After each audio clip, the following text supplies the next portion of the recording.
사도 바울은 예배소 교회를 개척하게 됩니다. 1년 6개월 동안 사역을 열심히 하고 이제 다른 지역으로 복음을 위해서 떠나게 되지요.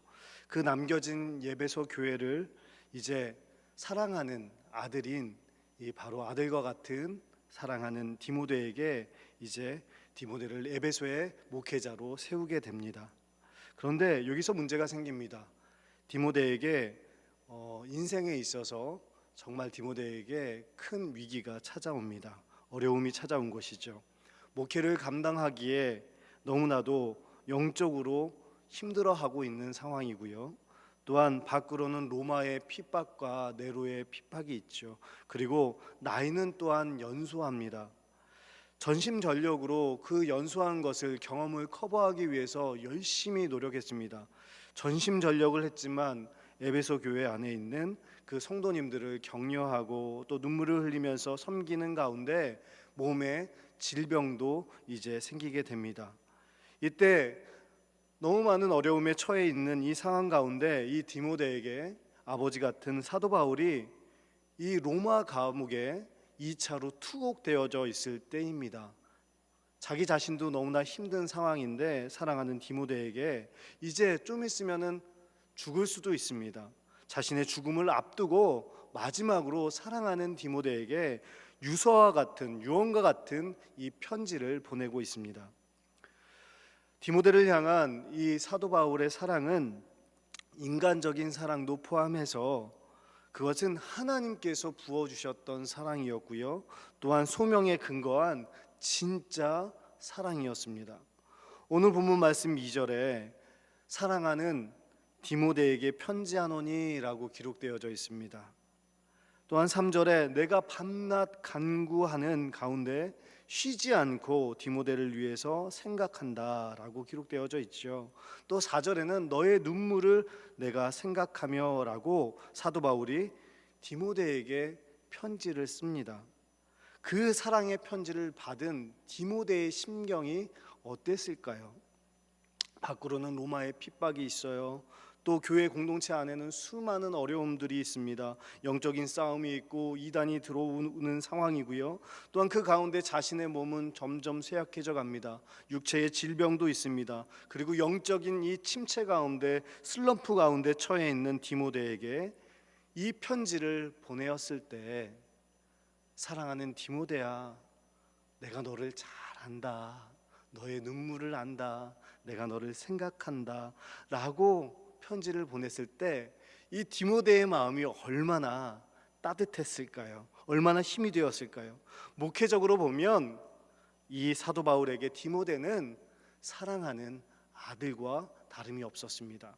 또 디모데도 마찬가지입니다. 디모데에게 스승 이 바울은 사랑하는 정말 아버지와도 다를 게 없었던 사람입니다. 이제 오늘 본문 3절 말씀을 보면 이렇게 시작하고 있습니다. 3절 말씀을 다 같이 읽겠습니다. 내가 밤낮 간구하는 가운데 쉬지 않고 너를 생각하여 청결한 양심으로 조상적부터 섬겨오는 하나님께 감사하고. 아멘. 사도 바울은 항상 디모데를 위해서 밤낮 생각하면서 쉬지 않고 기도했던 사람이 사도 바울이었던 것입니다. 사랑하는 성도 여러분, 세상 사람들은 말합니다. 맛있는 거 먹을 때, 그리고 생각나는 사람, 그리고 좋은 것을 볼 때 생각나는 사람이 진짜 사랑하는 사람이라고 말합니다. 여러분들은 맛있는 거를 드실 때, 그리고 좋은 것을 볼 때 누가 생각이 나십니까? 옆을 보는 분들이 계시네요. 예, 저도 마찬가지입니다. 맛있는 것을 먹을 때, 또한 좋은 것을 볼 때 제 딸과 제 아내가 생각납니다. 오늘 말씀을 통해서 알 수 있는 것이 있습니다. 기도할 때 생각나는 사람이 진짜 사랑하는 사람이라고 우리에게 알려주고 있습니다. 사랑하는 성도 여러분, 그렇다면 여러분들이 기도할 때 어떤 사람이 생각이 나십니까? 생각나는 사람은 누구입니까? 하나님을 아직 알지 못하는 부모님이십니까? 수년 동안 두들겼지만 돌아오지 않는 남편과 아내입니까? 또한 자녀들입니까? 아니면 교회에 나오지 않고 있는 구역 식구들입니까? 아니면 코로나 가운데서 지금 신음하고 아파하는 우리의 성도들입니까? 말씀을 나누는 순원들이 생각나십니까? 기도할 때 이분들이 생각나신다면 그분들을 진짜 여러분들은 사랑하시는 것입니다. 사도 바울도 지금 마찬가지입니다. 쉬지 않고 디모데를 위해서 생각하면서 또한 기도했습니다. 3절에서 6절 말씀을 이렇게 보면 네 번이나 반복되어서 강조하는 말이 있습니다. 그것은 뭐냐면 생각한다는 것입니다. 디모데를 이렇게 사랑하는 마음으로 사도 바울은 마지막 이 죽음을 앞두고 계속해서 생각나는 사람이 디모데였던 것입니다.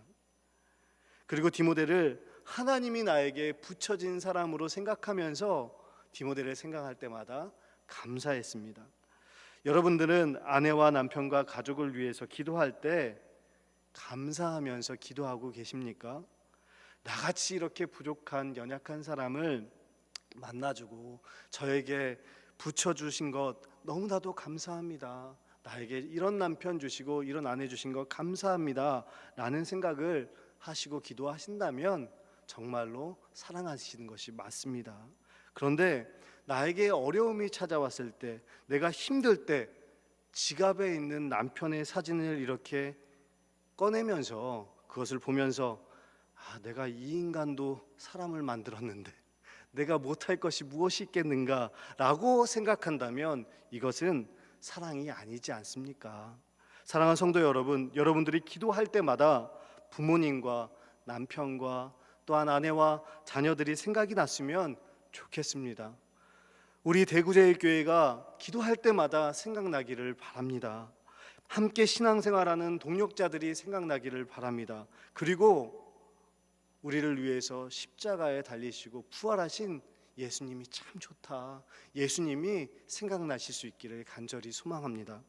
4절의 말씀은 한번 다 같이 읽겠습니다. 4절의 말씀입니다.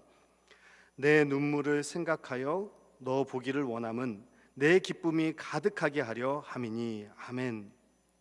바로 이 디모데의 눈물 때문에 사도 바울은 로마 감옥에서 이 죽음을 앞두고 있는 상황에서도 이 디모데를 보기를 원했습니다. 디모데의 눈물은 그의 앞에 너무나도 큰 어려움들이 있었기 때문에 흘리는 눈물이었습니다. 에베소 교회 안에 거짓 가르침을 가지고 이단들이 들어왔고 그 이단들과 영적인 싸움, 가르쳐야 되지 않겠습니까? 그래서 영적인 싸움이 있었습니다. 그리고 또한 에베소 교회 안에 또한 그런 문제도 있었지만 외부적으로도 로마의 핍박 가운데 있었습니다. 이러지도 못하고 저러지도 못하는 상황 가운데 그 어려움 속에서도 이 디모데는 눈물을 흘리는 진실된 사역자였습니다. 자신을 꾸미지 않고 진실하게 자기의 길을 그렇게 걸어가던, 눈물을 흘리면서 진실하게 하나님이 주신 그 목회의 사명을 감당했던 사람임을 이 사도 바울은 알고 있었기 때문에 사도 바울이 이 마지막 순간에 다 자기를 바울이 갇혔을 때 다 떠나가지만, 대마도 세상을 향해 떠나가고 다 떠나가지만 이 디모데를 생각하면서 이 디모데를 보기를 원했던 것입니다. 사랑하는 성도 여러분, 눈물 없이는 기쁨이 없는 거예요. 같이 눈물을 흘리며 사역했던, 소명을 가지고 복음을 전했던 사이이기 때문에, 서로 위로를 했던 사이이기 때문에 그 눈물이 이제 기쁨으로 변하는 것입니다. 함께 눈물을 흘려본 사이여야만 그 기쁨이 있습니다. 저도 가만 생각해 보니까 작년 한 해 동안 어떤 분들이 생각이 나냐 곰곰이 생각을 해보았습니다. 나에게도 이런 분들이 있을까 생각을 해보았는데, 함께 눈물을 흘리면서 기도했던 분들은 다 필름처럼 스쳐 지나가듯이 다 생각이 나더라고요. 1년 동안 고관절 수술을 하고요, 허리 디스크 수술을 2번을 하고요, 양쪽 무릎을 수술했던 집사님이 생각나더라고요. 함께 눈물을 흘리면서 기도해 주세요. 그래도 하나님이 나에게 힘 주셔서 견딜 수 있을 거예요. 말씀하셨던 집사님이 생각이 났고요. 또한 남편이 암으로 오랫동안 투병했어요. 그리고 서울에까지 가가지고 진료를 받았던 권사님, 그리고 양쪽 무릎 수술을 받고 나서 하나님이 주시는 말씀으로 힘을 얻었어요. 룻기 말씀을 통해서 나오미가 저 같아요. 그런데 하나님께서 저에게 은혜를 주셨어요 라고 고백했던 권사님, 또한 눈물을 흘리면서 남편을 떠나보내면서 하나님 품에 안기면서 그렇게 눈물을 흘리면서 저 너무 보고 싶어요 라고 기도 요청을 했던 권사님, 그런데 그 많은 눈물을 흘렸던 주님의 백성들이 하나님께서 한 해 동안 또한 눈물을 또한 닦아주시고 바로 회복되진 않지만 시간이 지나면서 그분들이 회복되어지는 모습을 볼 때, 예배의 자리에서 다시 한번 힘과 용기를 얻는 모습을 볼 때 참 감사하고 기쁜 마음이 저에게는 들었습니다. 사랑하는 성도 여러분, 우리에게도 어려움이 닥쳐올 때 제일 먼저 예수님이 생각나셨으면 좋겠습니다. 그리고 또한 교회가 생각났으면 좋겠습니다. 그리고 함께 중보적 기도를 드리는 믿음의 동력자들이 생각났으면 좋겠습니다. 그리하여서 우리의 마음에 어려움은 있지만 감사가 나오고 그분들 덕분에 기쁨이 나오고 또한 눈물을 흘리며 함께 기도하는 우리 제1의 가족들이 될 수 있기를 간절히 소망합니다. 또한 오늘 사도 바울은 이 어려움을 겪고 있는 디모데에게 거짓이 없는 믿음을 가졌다고 말하고 있습니다. 거짓이 없는 믿음이란 무엇입니까? 바로 좋은 믿음입니다. 또한 오늘 성경에 좋은 믿음이라는 것을 말씀해 주시고 있는데, 이 뜻은 바꿔 말하면 그냥 한 번의 이벤트로 이적으로 그 어려움을 이겨내는 믿음이 아니라 지속성을 가지고 지속적으로 일상의 영성 가운데 매일매일 하나님의 은혜를 만나면서 그 영성 가운데 어려움을 이겨내는 것이라고 말씀하고 있습니다. 그것이 바로 좋은 믿음입니다. 이스라엘 백성들을 한번 보십시오. 이집트에서 노예로 살다가 출애굽을 했습니다.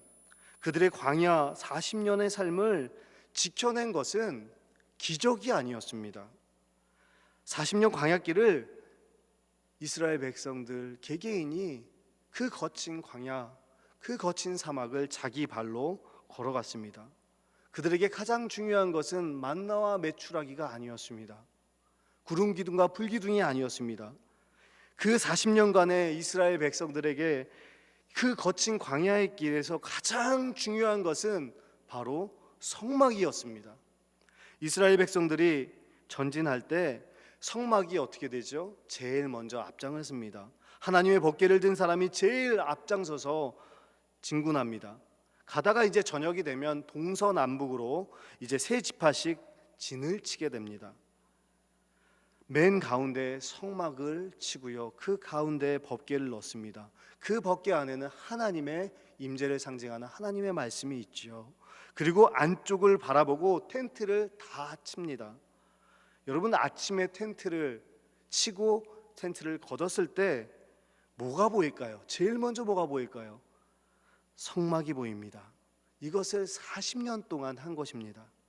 너희를 지켜내고 살리는 것은 하나님의 말씀과 하나님의 임재라는 것을 40년 동안 하나님께서 훈련시키시고 알려주셨던 것입니다. 그래서 진짜 믿음은 무엇이냐? 좋은 믿음은 무엇이냐? 우리의 인생의 어려움이 찾아올 때 매일매일 꾸준하게 하나님을 일상의 영성 가운데 믿는 것입니다. 매 순간마다 하나님의 임재를 경험하고 하나님을 느끼는 것입니다. 일상의 영성 가운데 우리가 큐티를 할 수 있어요. 새벽의 자리에 나와서 예배를 드리고 기도할 수 있습니다. 그리고 말씀 묵상을 할 수 있고 또한 중보적 기도를 하는 것입니다.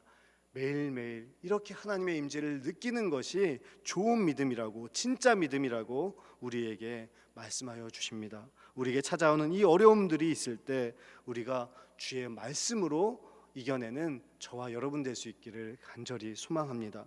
이것이 하나님의 백성인 줄 믿습니다. 이것을 항상 잊지 마시기를 바랍니다. 또한 외할머니를 통해서, 또한 어머니를 통해서 전수된 신앙이 이 디모데에게는 있었다는 것입니다. 이러한 좋은 믿음은 이렇게 자녀들에게 흘러가게 됩니다. 지금 디모데는 3대가 아닙니까? 우리 교회에는 3대, 4대, 5대도 많습니다. 특별히 남편이 바쁘다고 한다면, 가정을 잘 못 돌본다고 한다면 어머니들을 통해서 좋은 자녀가 될 수 있습니다. 어머니의 그 기도를 통해서요. 그것을 항상 잊지 마시기를 바랍니다. 이 디모데에게도 아버님의 이름이 안 나와요. 그렇지만 외조모, 외할머니의 이름이 나오고 또한 지금 어머니의 이름이 기록되어져 있지 않습니까? 우리 가정도 이 디모데처럼 이렇게 믿음의 가정이 될 수 있도록 이렇게 기도할 수 있기를 바랍니다. 오늘 본문의 말씀을 통해서 이제 바울이 이 정말로 사랑하는 디모데를 생각하면서 디모데도 반드시 앞으로 목회를 하다 보면 어려움이 처할 터인데, 여러 가지 어려움이 처할 터인데 그 어려움에서 헤쳐나오고 또한 극복할 수 있는 방법을 이제 디모데에게 알려주고 있습니다. 사랑하는 성도 여러분, 지금 우리 안에도 그러한 어려움들이 있습니까? 아니면 앞으로 닥칠 그 어려움이 있다면 오늘 본문에 나오는 사도 바울의 이 디모데를 향한 사랑하는 마음으로 권면하였던 이 말씀을 가지고 우리의 어려움들을 다 극복할 수 있기를 바랍니다. 첫 번째, 하나님이 나를 부르셨다는 그 부르심의 소명으로 이 어려움들을 이겨내라고 지금 사도 바울은 말하고 있습니다. 바로 부르심입니다. 우리 다 같이 6절 말씀을 같이 읽겠습니다. 6절 말씀입니다. 그러므로 내가 안수함으로 내 속에 있는 하나님의 은사를 다시 부릴 듯하게 하기 위하여 너로 생각하게 하노니. 아멘.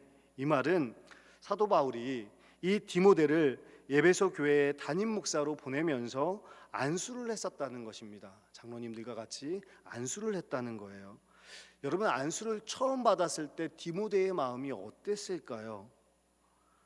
아마 열정도 있었을 거고, 영혼을 사모하는 마음도 있었을 거고, 열심도 있었을 거고, 아마 눈물도 있었을 것입니다. 그리고 내가 하나님께서 주신 이 사명을, 이 부르심의 사명을 내가 잘 감당하겠다는 그 결단도 있지 않았겠습니까? 저도 2009년에 보니까 대구의 원대교회라는 곳에서 목사 안수를 받았습니다. 제가 결혼식은 그렇게 자세하게 기억이 안 나는데요, 안수식은 너무나도 기억이 잘 납니다. 왜냐하면 저에게는 첫사랑이었기 때문입니다. 그 자리가 첫사랑의 자리였고, 그 자리가 바로 하나님의 부르심의 자리였고, 바로 안수하는 자리가 나의 결단의 자리였기 때문에 저는 생각이 납니다. 그런데 이렇게 하나님이 그 안수할 때 부릴 듯한 은사들을 주셨는데, 그 은사와 그 소명들이 시간이 지나가면서 그렇게 침체가 되었다는 것입니다. 디모데도 마찬가지고요. 또한 저도 마찬가지입니다. 안수를 받고 정말 영혼을 사랑하는 마음으로 주님이 주신 사명을 잘 감당해야지 결심은 했습니다. 소명을 갖고 하나님 앞에서 잘해보려고 노력을 했습니다. 그런데 목회 현장에 막상 가보니까 전임으로 풀타임으로 이제 목사로 사역을 감당하니까 낙망할 때가 너무나 많더라고요. 그리고 슬럼프가 너무 많이 오더라고요. 내 마음대로 안 되는 일이 너무나도 많다는 것을 제가 깨닫게 되었습니다. 디모데도 그렇지 않았을까요? 아직 연소하니까요. 그런데 사도 바울이 말합니다. 그때 안수했을 때 하나님의 은사를 다시 부릴 듯하게 다시 한번 생각해야 한다. 이 말의 의미는 너가 무엇을 위해서 하나님께서 부르셨는지 그 부르심의 소명을 다시 한번 깨닫고 그것을 잊지 말아야 된다고 사도 바울은 말하고 있는 것입니다. 안수를 통해서 가슴을 부릴 듯하게 했던 그때로 다시 한번 돌이키라는 것입니다. 사랑하는 성도 여러분, 우리 주변의 상황은 내가 생각한 대로 다 되어지지 않습니다. 세상의 주권은 나에게 있는 것이 아니라 하나님께 있습니다. 그래서 우리에게 어려움이 찾아올 때마다 우리의 환경과 또한 사람들을 탓하지 말고 다시 그 어려움 가운데 다시 돌이켜서 하나님이 나에게 이 어려운 상황들을 왜 주셨을까? 나를 위해서, 무엇을 위해서 나를 보내주셨을까? 나를 왜 부르셨을까? 하는 그 부르심의 자리로 다시 한번 돌아갈 수 있기를 바랍니다. 이것이 바로 소명의 자리입니다. 우리가 인생을 살다가 가난해질 수 있습니다. 질병에 걸릴 수 있습니다.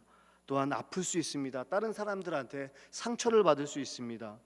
그때마다 죄책감에 빠지지 마시고 하나님이 나를 위해서, 하나님께서 나를 어떻게 부르셨는가, 다시 한번 그 부르심을 생각하고 돌아갈 수 있기를 원합니다. 이것이 인생의 어려움이 우리에게 찾아왔을 때 그 어려움을 이길 수 있는 방법이라고 사도 바울은 권면하고 있습니다. 사랑하는 성도 여러분, 엘리야 선지자를 보십시오. 그 갈멜산에서 그 바알과 아세라 선지자들과 싸움에서 승리하지 않습니까? 그런데 승리하면 나중에 꽃길로만 가야 되는 거 아닙니까? 그런데 엘리야는 그러자마자 도망가서 정말로 로뎀나무 아래에서 하나님께 말합니다. 하나님, 많은 대적들이 나를 정말 힘들게 합니다. 저를 좀 죽여주세요 라고 말합니다. 엄청난 그 큰 승리 뒤에 지금 엘리야는 그 엘리야의 인생에 어려움이 찾아오게 됩니다. 이때 어떻게 엘리야가 이 어려움을 이겨냅니까? 다시 하나님의 부르심의 자리에 다시 한번 돌아가는 거예요. 세미한 음성 하나님의 말씀을 듣고 순종하는 것입니다. 그리고 하나님과 함께 그 어려움을 이겨냅니다. 여기서 중요한 메시지가 있습니다. 우리의 어려움의 인생을 만날 때 그것을 벗어나게 하는 것은 누가 뭐라고 해도 하나님이 나를 사용하여 주신다, 하나님이 나를 부르셨다 라고 하는 이 소명이라는 것입니다. 가정도 마찬가지입니다. 가정에 얼마나 어려움이 많습니까? 가정에서 살다 보면 남편이 마음에 안 들 때도 있고 아내가 마음에 안 들 때도 있습니다. 내 자녀가 내 마음대로 안 될 때가 너무나도 많습니다. 어떤 때는 이 가정에서 내가 좀 벗어나고 싶다, 자유롭게 좀 벗어나고 싶다라는 생각을 할 때도 있지 않습니까? 그런데 그렇다고 떨어져 있다고 해서 자유가 이루어지는 것은 아닙니다. 하나님께서 가정 속에 일어나는 이 어려움을 이겨내는 방법이 있는데, 그것은 바로 뭐냐면 그 가정에 내가 선택했다고 생각하면 이미 그 부르심과 그 소명은 잊어버린 것입니다. 하나님이 부르셔서 여러분들이 선택은 했지만 여러분의 선택을 통해서 여러분의 가정에 여러분들을 하나님께서 보내주셨습니다. 이것을 잊지 마시기를 바랍니다. 제 딸이 한 번은 이런 말을 하더라고요. 딸이 너무 이뻐서 제가, 다비사, 엄마 아빠한테 선물로 와줘서 너무나도 고맙다, 너무나도 고마워 라고 말을 해주었습니다. 그랬더니 이 딸이 말합니다. 내가 엄마 뱃속에 있을 때 하나님께 기도했어. 이태원하고 김민경한테 가게 해달라고 기도했어요. 이렇게 말하는 거예요. 저만 감동인 줄 알았는데 너무 감사하더라고요. 하나님이 내 남편과 내 아내와 내 자녀에게 나를 보내주셨다고 믿는 그 소명이 있는 사람들은 가정에 어려움이 있을 때 그 어려움을 이겨내리라 믿습니다. 교회 직분도 마찬가지입니다. 여러분 직분을 가지고 있다고 해서 다 잘하는 것은 아닌 것 같습니다. 인생의 어려움이 찾아오고 또한 나에게 계속해서 문제가 닥쳐오고 또 다른 문제가 닥쳐오면 이 직분을 또한 잘 감당하기가 어렵지 않습니까? 그런데 그 교회 안에서 직분을 잘 감당하시는 분들을 보면 소명이 있는 분들이에요. 하나님이 나를 이곳에 보내주셨지, 정말 이 추운 날씨에 하나님이 나를 주차 단속으로, 주차 봉사로 나를 불러주셨지. 이 소명이 있는 분들은 비가 오나 눈이 오나 주님의 주신 사명을 감당합니다. 사랑하는 성도 여러분, 여러분의 직분을 하나님께서 주셨다고 생각하고 소중히 여기고 그 직분을 잘 감당할 수 있기를 바랍니다. 또한 우리의 인생의 어려움이 닥쳤을 때 이겨낼 수 있는 방법은 바로 두 번째는 두려움을 이겨내는 것입니다. 다 같이 7절 말씀을 다 같이 읽겠습니다. 7절 말씀입니다. 하나님이 우리에게 주신 것은 두려워하는 마음이 아니요 오직 사랑과 능력과 사랑과 절제하는 마음이니. 아멘. 지금 네로 황제의 박해가 심한 시기였습니다. 그리고 바울도 지금 거의 사형 선고를 받고 있는 상황입니다. 그런 위기의 때에 디모데는 두려웠습니다. 그리고 디모데가 사실은 소심하고 또 연약한 편이었죠. 그런데 이 바울이 갇혀가지고 사형 선고를 받고 있는 모습을 보니까 나도 저렇게 되는 건 아닌가 하는 두려움이 있지 않았겠습니까? 그리고 더군다나 질병도 있지요. 또한 소심한 사람이죠. 그런데 이런 디모데에게 사도 바울은 위로하면서 하나님께서 주시는 것은 두려운 마음이 아니다. 두려워하지 말라. 하나님이 주신 것은 능력이다. 사랑이다. 절제하는 마음이라고 강력하게 디모데를 위로하면서 권면하고 있습니다. 그렇다면 우리 안에 있는 두려움이 있지 않습니까? 그 두려움을 우리는 어떻게 이겨내야 된단 말입니까? 제가 성도님들을 봤을 때 두려움이 없는 성도님들의 두 가지 특징이 있습니다. 첫 번째는 잃을 게 없는 분들이 두려움이 없더라고요. 두 번째가 더 중요합니다. 죽음의 두려움을 극복하는 정말로 종말론적인 신앙에 있는 분들이 정말 두려움이 없더라고요. 내가 지금 하나님께 가도 좋다. 내가 지금 가도 하나님께 부끄러움이 없다. 이 종말론적인 신앙을 갖고 있는 분들은 두려움이 없습니다. 잃을 것이 많은 사람들은 두려워하더라고요. 그거 잃을까 봐 정말 전전긍긍하더라고요. 근데 잃을 게 없는 사람들은 이것도 하나님이 나에게 허락하여 주신 것이지, 이것도 나에게 맡겨주신 것이지 청지기적으로 생각합니다. 그런 사람들은 두려울 게 없어요.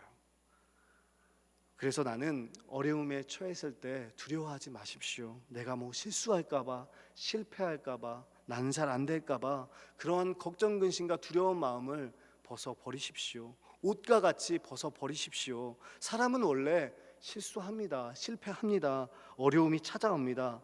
그때 너무 잘하려고 하지 마시고 그때 하나님을 바라보시고 주님과 함께 하려고 노력하시기 바랍니다. 마지막으로 세 번째 어려움을 이겨내는 방법은 바로 하나님이 나에게 주신 길을 그냥 묵묵하게 걸어가는 것입니다. 오늘 본문 8절 말씀을 다 같이 읽겠습니다. 8절 말씀입니다. 그러므로 너는 내가 우리 주를 증언함과 또는 주를 위하여 갇힌 자 된 나를 부끄러워하지 말고 오직 하나님의 능력을 따라 복음과 함께 고난을 받으라. 아멘. 지금 사도 바울은 2차 로마 감옥에 갇혀 있습니다. 이제 순교를 기다리고 있어요. 에베소 교인들이 이 감옥에 갇힌 이 사도 바울을 부끄러워한 것이 아니었어요. 진짜 부끄러워했던 것은 사도 바울이 이렇게 고난에 사도 바울이 이제 순교를 당하기 일부 직전이고 고난을 받을 때 그 고난에 함께하지 못한 것을 부끄러워했다는 것입니다. 법정에 재판정에 섰을 때 바울이 섰을 때 다 떠나갔어요. 다 부끄러워하면서 떠나갔습니다. 그래서 사도 바울이 이러한 에베소 교인들에게 뭐라고 얘기하냐면 이것에 대해서 부끄러워하지 말라고, 같이 고난에 참여하지 않는 것에 대해서 부끄러워하지 말라고 말합니다. 나는 감옥 안에서 이 복음 때문에 순교하는 것이 나의 길이다. 나의 길이고 너희들은 에베소에서 나를 위해서 기도하는 것이 길이고 나를 위해서 또한 중보적 기도를 하고 물질로 후원하는 것이 너희들의 가는 길이다라고 말하면서 부끄러워하지 말라고 말하고 있습니다. 사랑하는 성도 여러분, 우리의 인생에 어려움이 찾아올 때 하나님이 나에게 주신 길을 묵묵하게 바른 길로 걸어갈 수 있기를 바랍니다. 목사의 길은 목사의 길이 있고요. 목사의 길을 가는 거예요. 장로님은 장로님의 길을 걷는 것입니다. 권사님은 권사님의 길을 가는 것입니다. 오늘 본문 8절 말씀에 또한 복음과 함께 고난을 받으라고 권면하고 있습니다. 이 말씀의 뜻은 순교하는 것도 굉장히 어려운 일이지만 순교적 삶을 사는 것도 어려운 길임을 우리에게 말해주고 있습니다.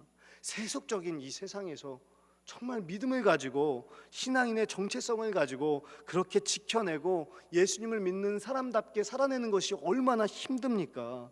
그것도 순교만큼 너무나도 힘든 일이라고 말씀하고 있습니다. 그렇지만 그 어려운 길을 가라고, 감당하라고 우리에게 말씀하고 있습니다.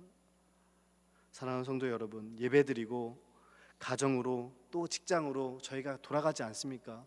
그런데 가정으로 돌아가는데 내 삶이 변화가 일어나질 않아요. 이러한 상황 속에서 내가 받은 은혜를 지켜내야 되는데 지켜낼 수가 없는 거예요. 너무나도 어렵습니다. 세상은 치열하기 때문이에요. 그럴 때마다 다시 일상의 영성으로 돌아가셔야 됩니다. 기본으로 돌아가셔야 됩니다. 하나님 앞에 엎드려서 기도하고 예배드리고 말씀 묵상하고 하나님께 기도하는 그 기본적인 자리로 돌아오셔야 됩니다. 혹시 손흥민 선수를 아십니까? 이 손흥민 선수 얼마나 유명합니까? 월드 클래스라고 요즘에 많이 얘기합니다. 그런데 10년 동안 한 것이 있더라고요. 축구를 할 때 골을 넣고 환호를 받고 잘한 경기가 있지 않습니까? 너무나도 잘합니다. 요즘에는 더 잘합니다. 그런데 잘했을 때도 그 시합이 다 끝나면 묵묵하게 1시간, 2시간, 3시간씩 기본기를 연습한다고 합니다. 또한 반대로 경기가 잘 안 풀리고 골도 못 넣고 환호도 없고 경기가 잘 안 되는 날도 그 경기장에 끝까지 남아서 1시간, 2시간, 3시간 기본기를 연습한다고 합니다. 그렇게 10년 이상을 손흥민 선수는 버텼던 것입니다.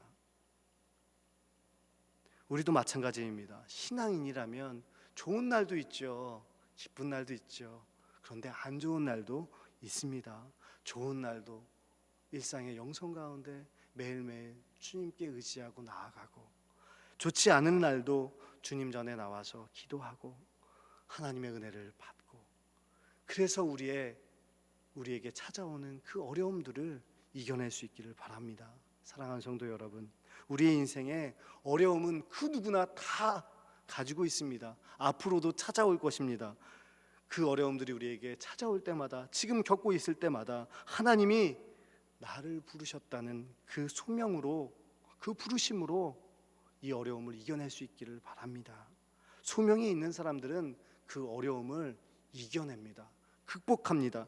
그리고 우리 안에 있는 그 두려움을, 걱정과 근심과 이 두려움들을 종말론적인 신앙을 가지고 이겨내십시오. 그리고 하나님이 나에게 주신 길, 다른 사람의 길을 바라보지 말고 나의 길, 내가 가는 길을 묵묵하게 걸어가십시오. 중요한 것은 매일매일 일상의 영성을 가지고 그 복음으로 우리의 어려움을 이겨내는 제1의 가족들이 될 수 있기를 간절히 소망합니다. 기도하겠습니다. 하나님 아버지, 우리에게는 인생의 어려움이 찾아옵니다. 지금도 겪고 있습니다. 이 인생의 어려움을 사도 바울이 디모데에게 권면했던 것처럼 하나님이 나를 부르셨다는 그 소명으로 이 어려움을 이겨내길 바랍니다. 그리고 또한 두려움을, 이 종말론적인 신앙을 가지고 하나님 앞에 부끄러움이 없는 주님의 백성으로 이 두려움을 이겨내게 하여 주시고, 또한 주님께서 고유하게 우리에게 주신 그 길을 묵묵하게 믿음으로 일상의 영성을 가지고 복음으로 걸어가는 믿음의 백성들이 될 때 주님께서 우리에게 은혜를 베풀어 주시고 우리와 동행하여 주실 줄 믿습니다. 그렇게 견뎌내고 살아가는 주님의 백성들 될 수 있도록 인도하여 주옵소서. 예수 그리스도의 이름으로 간절히 기도하옵나이다. 아멘.